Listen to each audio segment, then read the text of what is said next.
Hello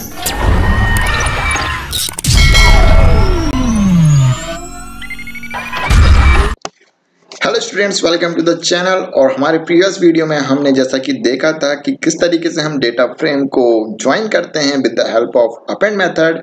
और आज के इस वीडियो में हम देखेंगे मर्ज मेथड कि किस तरीके से हम मर्ज मेथड का यूज करके हमारे डिफरेंट डेटा फ्रेम को हम कंबाइन कर सकते हैं। इसमें हम एक नया तरीका सीखेंगे और साथ में हम डिफरेंट पैरामीटर्स देखेंगे जिसकी हेल्प से हम हमारे मर्ज कर सकते हैं। ठीक है, हम देखेंगे इनर ज्वाइन, आउटर ज्वाइन, ठीक है, full join, left join, right join, यानी कि ये डिफरेंट टाइप के ज्वाइन होते हैं जिन जिन तरीकों से हम दो डेटा फ्रेम को कंबाइन कर सकते हैं। ठीक है, तो मर्ज तो हमें मालूम ही है कि डेटा फ्रेम को कंबाइन करने के लिए हम मर्ज यूज करते हैं। सो इसकी थ्योरी में इससे ज्यादा कुछ है ही नहीं। तो चलिए आ जाते हैं हमारे प्रैक्टिकल पोर्शन में और हम देखेंगे किस तरीके से हमारे डेटा फ्रेम्स को हम कंबाइन करते हैं। ठीक है, तो चलिए स्टार्ट करते हैं। हमारे पहले तो हमारा प्रीवियस एग्जाम्पल देखते हैं अपेंड वाला। उसमें क्या होता था, पहले तो मैं आपको कोड समझा देता हूं जो लोग न्यू हैं। ठीक है, हम क्या करते थे, इंपोर्ट pandas एट स्पिंडी। हमने क्या किया, हमारी pandas लाइब्रेरी को इंपोर्ट किया है। हमने df1 नाम का एक क्या बनाया हुआ है, डेटा फ्रेम बनाया हुआ है, जिसमें हमने क्या बनाया है, डिक्शनरी ऑफ सीरीज। ठीक है, डिक्शनरी ऑफ सीरीज लिया हमने, जिसमें हमने की ली है सिटी और पॉजिटिव और नेगेटिव, और जिनकी वैल्यू हमने ली है सीरीज में। ठीक है, इसी तरह एक डेटा फ्रेम 2 बनाया है, उसमें भी सिटी है, पॉजिटिव और नेगेटिव केसेस हैं और उनकी वैल्यूज लिखी हुई हैं। ठीक है, अब हमने क्या किया था प्रीवियसली कि हमने एक डेटा फ्रेम 3 बनाया था और अपेंड मेथड लिया था। ठीक है, अपेंड मेथड से क्या होता है, एक डेटा फ्रेम के साथ हमारा दूसरा डेटा फ्रेम कंबाइन हो जाता है। अपेंड मतलब उसी के नीचे। ठीक है, अपेंड का मतलब ही होता है उसके बाद, जहां खत्म होता है उसी के बाद से हमारा दूसरा डेटा फ्रेम हमारा क्या हो जाता है, ज्वाइन हो जाता है। जैसा कि मैं रन करता हूं डेटा फ्रेम 3 को, डेटा फ्रेम 3 रन किया तो क्या हुआ, यहां से यहां तक हमारा डेटा फ्रेम 1 था और उसी के नीचे कंबाइन हो गया था हमारा डेटा फ्रेम 2। ओके, ये 0 1 2। ठीक है, सो मेन चीज क्या थी इसमें कि हमारे जो क्या बोलते हैं कीज थी वो हमारे क्या बन गई थी, हेडिंग बन गई थी। और कीज कैसी होनी चाहिए, सेम होनी चाहिए। ठीक है, सेम नहीं होने के केस में क्या होता है, NaN की एरर आती है या नॉट ए नंबर वाली वैल्यूज आती हैं। ठीक है, कंबाइन होने के बाद। आज का हमारा टॉपिक है मर्ज डेटा फ्रेम, जिसमें हम देखेंगे किस तरीके से हम मर्ज मेथड का यूज करते हैं। अब मैंने अपेंड इसलिए समझाया था क्योंकि पूरा का पूरा कोड एज इट इज रहने वाला है, बस सिंपली हमको कहाँ चेंज करना है, जहाँ अपेंड लिखा हुआ है वहां हमें लिखना है मर्ज। ठीक है, मर्ज लिखा, लेकिन यह चलेगा नहीं, जैसे ही मैं रन करूंगा ये कुछ एरर देगा। ठीक है, एरर भी नहीं दी, इसने क्या कहा है, एम्प्टी डेटा फ्रेम, यानी कि जो कंबाइन होने के बाद डेटा आया है वह कुछ भी नहीं आया है। ठीक है, अब ऐसा इसलिए हुआ है क्योंकि जो मर्ज मेथड होती है वो किसी कॉलम के बेसिस पे मर्ज करती है। ठीक है, हमेशा याद रखना, जब भी हम मर्ज मेथड यूज करते हैं तो वो किस बेसिस पे कंबाइन करती है, डेटा को, दो डेटा फ्रेम के डेटा को कोई पर्टिकुलर कॉलम, यानी कि दोनों डेटा फ्रेम में कुछ पर्टिकुलर कॉलम्स सेम होने चाहिए, उसके बेसिस पे ही हम ज्वाइन कर सकते हैं। सीधी बात है, एक आपके पास कागज है जिसमें आपके रोल नंबर है, एक दूसरा कागज है उसमें आपके रोल नंबर है, नेम है, ठीक है, और एड्रेस है। तो उनको कंबाइन करना रहेगा तो उन दोनों कागज में कुछ चीज तो सेम होनी चाहिए, तो नहीं तो हम कैसे पता कर पाएंगे कि किसका रोल नंबर, कितने मार्क्स हैं, उसका एड्रेस कितना है, जो भी चीज है। ठीक है, तो दोनों चीज में कुछ ना कुछ कॉमन होनी चाहिए ताकि हम उनको क्या कर सकें, कंबाइन कर सकें। तो सेम मर्ज में भी ऐसे ही होता है। तो हम इस मर्ज में क्या करते हैं, मर्ज मेथड में हम एक दूसरा पैरामीटर लिखते हैं जिसका नाम होता है ऑन, और ऑन में हम लिखते हैं उस कॉलम का नाम जिसके बेसिस पे हमें क्या करना है, कंबाइन। तो मैं ऑन में लिखता हूं सिटी, क्योंकि सिटी ही ऐसा कॉलम है जो क्या है, दोनों में सेम है। ठीक है, तो यदि मैं सिटी लिख के अब इसको रन करता हूं तो अब हमारा डेटा क्या हो गया है, मर्ज। अब देखो ये किस तरीके से मर्ज होता है, अपेंड में क्या होता है, उसी के नीचे कंबाइन हो जाता है, लेकिन जब हम मर्ज करते हैं तो मर्ज के केस में देखो क्या होता है, जैसे कि दो डेटा फ्रेम को हमने कंबाइन किया, तो ये देखो पॉजिटिव अंडरस्कोर एक्स जो लिखा है और नेगेटिव अंडरस्कोर एक्स लिखा है, ये कहाँ का है, हमारे पहला डेटा फ्रेम का। ठीक है, और पॉजिटिव अंडरस्कोर वाई और नेगेटिव अंडरस्कोर वाई जो ये वैल्यूज हैं वो कहाँ की है, हमारी दूसरे डेटा फ्रेम की, जो कि ये वाली है। ठीक है, 627 एंड 554।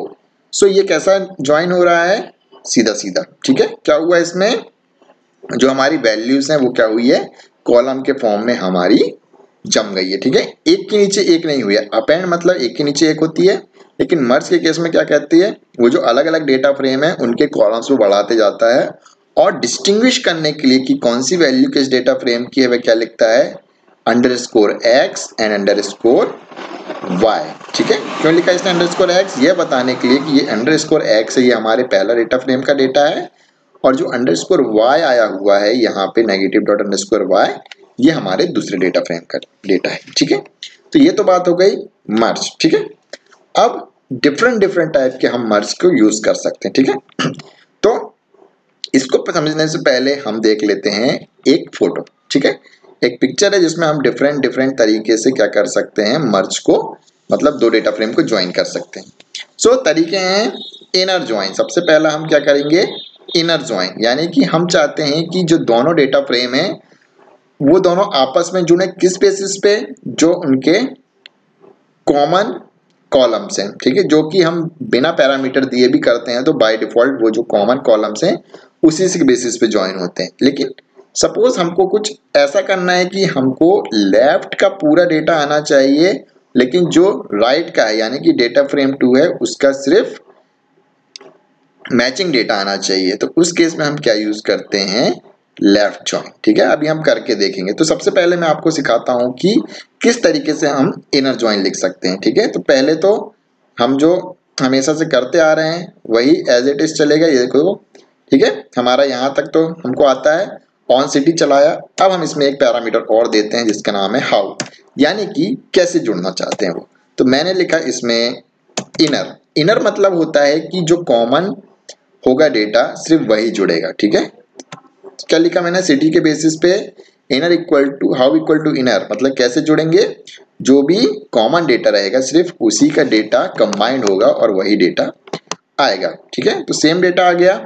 अभी आपको समझ में नहीं आ रहा होगा, चलिए मैं यहाँ पे एक फील्ड और बढ़ा देता हूँ। यहाँ मैंने लिखा गोवा, और गोवा के लिए मैंने यहाँ पे डेटा भी बढ़ा दिया 56। एक सेकेंड, ये नंबर्स हैं तो यहाँ लिखूंगा 56 और यहाँ मैंने लिखा 78। ओके, अब हमने ये डेटा बढ़ा दिया। अब मैं यदि रन करता हूँ तो भी आप देखेंगे आउटपुट में यहाँ पे गोवा नहीं आया है। क्यों नहीं आया है गोवा, क्योंकि गोवा फर्स्ट डेटा फ्रेम में तो है लेकिन सेकंड वाले में नहीं है। ठीक है, यहाँ पे क्या दिख रहा है, फर्स्ट वाले में तो है गोवा लेकिन सेकंड वाले में नहीं है, लेकिन इसलिए नहीं आया है गोवा। ठीक है, क्योंकि वही डेटा आएगा जिनमें दोनों में सिटी सेम होगी। यहाँ दिल्ली है, यहाँ दिल्ली है तो दिल्ली आ गया। ठीक है, यहाँ मुंबई है, यहाँ मुंबई है तो मुंबई आ गया। यहाँ आगरा है तो यहाँ आगरा आ गया। ठीक है, तो दोनों डेटा फ्रेम में वह सिटी होना चाहिए तभी उनका डेटा कंबाइन होके आएगा। ये किस केस में होगा, इनर। ठीक है, यदि सेम मैं यहाँ लिखता हूँ एक और डेटा फ्रेम का एक और एलिमेंट डेटा फ्रेम 2 में, जिसको मैं लिख देता हूँ चेन्नई। ओके, मैंने क्या लिखा, चेन्नई लिख दिया। ठीक है, अब मैंने यहाँ पे चेन्नई लिख दिया और इसके भी केसेस में लिख देता हूँ 445 और यहाँ पे मैं लिख देता हूँ 556। अब क्या चेन्नई आएगा, इसको रन करते हैं, नहीं चेन्नई नहीं आएगा, क्योंकि मैचिंग जो कॉलम है वो अभी कौन से हैं, दिल्ली मुंबई आगरा, और यहाँ पे भी दिल्ली मुंबई आगरा। ठीक है, गोवा और चेन्नई ये मैचिंग नहीं है। ठीक है, और यदि मैं इस केस में यहाँ नीचे वाले में गोवा कर देता हूँ तो अब क्या होगा, ये जो दोनों डेटा फ्रेम है उनके जो दिल्ली मुंबई आगरा गोवा ऊपर भी है और नीचे भी है, यानी कि दोनों का डेटा आएगा। अब मैं इसको रन करता हूँ तो अब आप देखेंगे कि गोवा की भी वैल्यूज आने लगी, जो कि है 56, 78, जो कि हमारा पहला केस था 56 ये है और 78 ये, और हमारे दूसरे डेटा फ्रेम से 445 और 556, ये यहाँ पे 445 और 556 है। ठीक है, तो समझ में आ गया होगा कि इनर क्या करता है, यानी कि जो कॉमन डेटा रहेगा। यदि हम हमारे पिक पे जाएं तो इसको क्लोज करो, ये ठीक है, तो इनर क्या कर रहा है, सिर्फ वही डेटा आ रहा है। यहाँ पे देखो जो क्या होगा, दोनों में कॉमन होगा। ये हमारा डेटा फ्रेम 1 है पहला सर्किल और ये हमारा डेटा फ्रेम 2 है, तो इनर क्या करेगा, सिर्फ कॉमन डेटा ही लेकर आएगा। अब हम पढ़ेंगे लेफ्ट जॉइन। क्या पढ़ेंगे, लेफ्ट। अब मैं चाहता हूं कि यहां पर मैं इसको एज इट इज कर देता हूँ पहले जैसा हमारे कोड को, यानी कि यहाँ चेन्नई है, ठीक है, और यहाँ पे वैल्यूज है, ठीक है। अब हमको क्या करना है, मैं चाहता हूँ कि हमारे डेटा फ्रेम 1 का तो सारा डेटा है, लेकिन डेटा फ्रेम 2 से सिर्फ मैचिंग रिकॉर्ड ही आए। तो उस केस में हमको क्या करना पड़ेगा, हमने फोटो में देखा था, ये देखो क्या दिख रहा है, डेटा फ्रेम 1 का पूरा डेटा आ रहा है, लेकिन ये जो डेटा फ्रेम 2 है जो व्हाइट वाला है, ठीक है, उसमें सिर्फ कौन सा आएगा, डेटा फ्रेम 2 से सिर्फ मैचिंग, मतलब जो ए और डेटा फ्रेम 1 और डेटा फ्रेम 2 में जो कंबाइंड रहेगा, जो मैचिंग रहेगा, सिर्फ वही डेटा आएगा डेटा फ्रेम 2 से, ठीक है। तो उसके लिए हम क्या लिखते हैं, लेफ्ट, क्या लिखेंगे, लेफ्ट। तो हम बताएंगे हाउ इक्वल टू में हम क्या लिखेंगे, लेफ्ट। यदि मैं यहाँ पे लेफ्ट लिख देता हूँ, LEFT, लेफ्ट। अब हम रन करेंगे तो क्या दिखाई दे रहा है कि लेफ्ट का पूरा डेटा आएगा। आया है क्या, हाँ आया है, क्योंकि लेफ्ट में क्या आता है, दिल्ली, मुंबई, आगरा और गोवा। तो क्या दिख रहा है, दिल्ली, मुंबई, आगरा, गोवा आ रहा है पूरा का पूरा, देखो 56 और 78 पे भी आया। लेकिन वो राइट में नहीं था, तो उसके केस में जो यहाँ पे इसके पैरामीटर थे वह NaN आ रहे हैं, क्योंकि नॉट अ नंबर, क्योंकि इसके लिए वहां पे कोई भी वैल्यू नहीं है, ठीक है। सिर्फ इसमें से कौन सा डेटा आ रहा है, यहाँ पे मैचिंग वाला डेटा आ रहा है। कौन सा डेटा आ रहा है, मैचिंग वाला, ठीक है। जो हमारी 3 वैल्यूज हैं, यदि इसमें भी मैचिंग होता तो इसमें भी डेटा आ जाता, लेकिन ये वाला मैच नहीं कर रहा है, तो उसकी जगह क्या आ रहा है, NaN। लेकिन लेफ्ट का पूरा आ रहा है, इसलिए यहाँ पे क्या है, 56 और 78 तो आएगा, क्योंकि ये कहाँ का है, डेटा फ्रेम 1। तो लेफ्ट मतलब क्या होता है, पहला। हमेशा लेफ्ट मतलब क्या होता है, पहला डेटा फ्रेम, और राइट मतलब क्या होता है, दूसरा। तो लेफ्ट का तो पूरा ही आएगा डेटा, तो गोवा भी आएगा, गोवा की वैल्यूज भी आएंगी, और राइट में कुछ था ही नहीं। राइट में से क्या आ रहा है, सिर्फ मैचिंग वाला।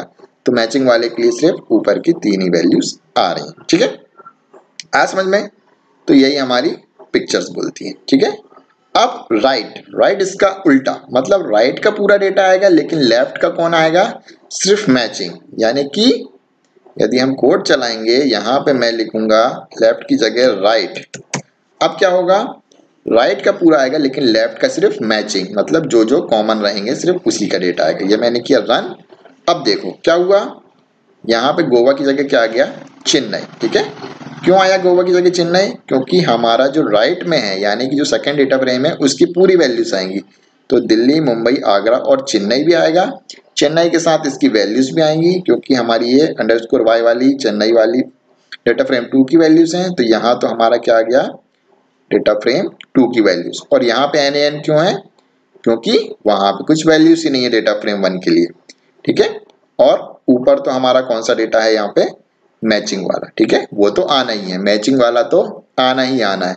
लेकिन यदि हमने राइट लिखा है, तो राइट का तो पूरा डेटा आएगा, ठीक है। तो ये किस केस में हुआ, हमारा हाउ इक्वल टू राइट, ठीक है।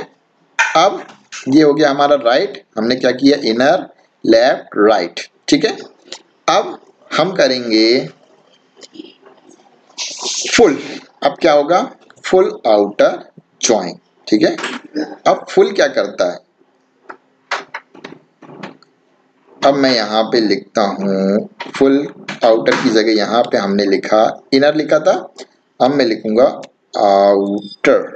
समझ ही गए होंगे आउटर क्या करेगा, OUTER। इनर से क्या होता था, सिर्फ कॉमन डेटा आता था। अब आउटर से क्या होगा, DF1 का भी डेटा पूरा का पूरा आएगा और DF2 का भी डेटा पूरा का पूरा आएगा, ठीक है। और जहां पे मिसमैचिंग रहेगी वहां पे क्या आएगा, उनका डेटा आएगा NaN, ठीक है। इसको रन करते हैं, क्या लिखा, फुल आउटर। हाउ में हमने क्या लिखा, आउटर। आउटर में क्या होता है, देखो आउटर में क्या होता है, DF1 का भी पूरा डेटा आता है, DF2 का भी पूरा डेटा आता है, और मैचिंग तो आता ही आता है, ठीक है। तो करके देखते हैं क्या आया, आउटर। देखो मैचिंग तो पूरा का पूरा आ ही रहा है, ये देखो ऊपर के 3 क्या है, मैचिंग रिकॉर्ड, दिल्ली, मुंबई, आगरा तो तीनों में था। अब गोवा आएगा, हाँ गोवा क्या आएगा, क्योंकि पहले वाले का ही पूरा डेटा आना है, तो गोवा के लिए ये 56 और 78 तो आ गया। लेकिन गोवा के लिए DF2 में कुछ नहीं था, तो वहाँ क्या आ गया, NaN। इसी तरह DF2 का भी पूरा डेटा आना है, तो यहाँ पे चेन्नई भी आ गया है अब साथ में, लेकिन चेन्नई में NaN आया है, क्योंकि चेन्नई के लिए ऊपर वाले में कुछ भी नहीं था, तो कंबाइन होने के बाद क्या आया, NaN वैल्यू, और चेन्नई की नीचे वाले में तो है ही वैल्यू, तो वो क्या आई 445 और 556 आ गई। तो क्या होगा, इनर, आउटर, लेफ्ट और राइट। ठीक है, ये 4 तरीके हमने आज सीखे और यही 4 तरीके आपको कोर्स में है और आपको यही पढ़ना है। होप आपको समझ में आएगा किस तरीके से हमने मर्ज किया है। मर्ज बहुत इंपॉर्टेंट टॉपिक है और आपके सिलेबस में भी है, और हम इसमें किस तरीके से लिखते हैं, सेम अपेंड जैसी मेथड है, बस हमको क्या करना पड़ता है, 2 पैरामीटर एक्स्ट्रा देने पड़ते हैं, जिसमें हमने क्या पढ़ा है, ऑन, यानी कि किस कॉलम के बेसिस पे हमको ज्वाइन करना है। ठीक है, हम सिटी ले सकते हैं, ठीक है, मतलब जो कॉमन होगा दोनों में, जिस बेसिस पे वह ज्वाइन हो सकती है वो कॉलम देते हैं। हमने क्या लिखा, सिटी, क्योंकि हमें मालूम था कि सिटी का जो है, सिटी जो वैल्यूज हैं वह दोनों में एक सी हैं। ठीक है, कोई वैल्यू कॉमन होगी उसी बेसिस पे हम ज्वाइन करते हैं ज्यादातर। ठीक है, इसी तरह दूसरा पैरामीटर है हाउ, कैसे ज्वाइन करना है। तो कैसे में हमने क्या पढ़ा, इनर। इनर मतलब यदि दोनों में सिर्फ कॉमन वैल्यूज के बेसिस पे हमको ज्वाइन करना रहता तो हम क्या लिखते थे, इनर। ठीक है, हम इनर लिखते थे तो क्या होता था, सिर्फ मैचिंग रिकॉर्ड्स आते थे। ठीक है, लेकिन यहाँ पे हम यदि लेफ्ट लिखते थे तो लेफ्ट के केस में क्या होता था, लेफ्ट का पूरा डेटा आता था और राइट का सिर्फ मैचिंग रिकॉर्ड आता था। ठीक है, और लेफ्ट का उल्टा हमने क्या पढ़ा था, राइट। राइट में क्या होता था, राइट का पूरा डेटा आता था लेकिन लेफ्ट का सिर्फ वही डाटा आता था जो क्या होगा, दोनों में कॉमन होगा। फिर हमने पढ़ा था आउटर। आउटर में क्या होता है, सारा डेटा आता है। ठीक है, सारा डेटा आता है लेकिन जो भी दोनों में मिसमैचिंग होगी, यानी कि जो क्या होंगे, कॉमन नहीं होंगे, उस वैल्यू में क्या आएगा, NaN। ठीक है, क्योंकि गोवा देखो सेकंड वाले में नहीं था तो सेकंड वाले के केस में NaN आया। इस तरह चेन्नई फर्स्ट वाले में नहीं था तो फर्स्ट वाले के केस में उसकी वैल्यू क्या आ गई, NaN। तो ये होता है लेफ्ट राइट आउटर ज्वाइन। ठीक है, तो इस तरीके से हम क्या कर सकते हैं, डेटा फ्रेम को मर्ज कर सकते हैं with the help of merge method. Hope आपको ये वीडियो पसंद आया होगा। पसंद आया तो वीडियो को जरूर लाइक करना और अपने फ्रेंड्स के साथ शेयर करना। नेक्स्ट वीडियो में हम पढ़ेंगे concatenate function. So next video तक के लिए good bye and take care.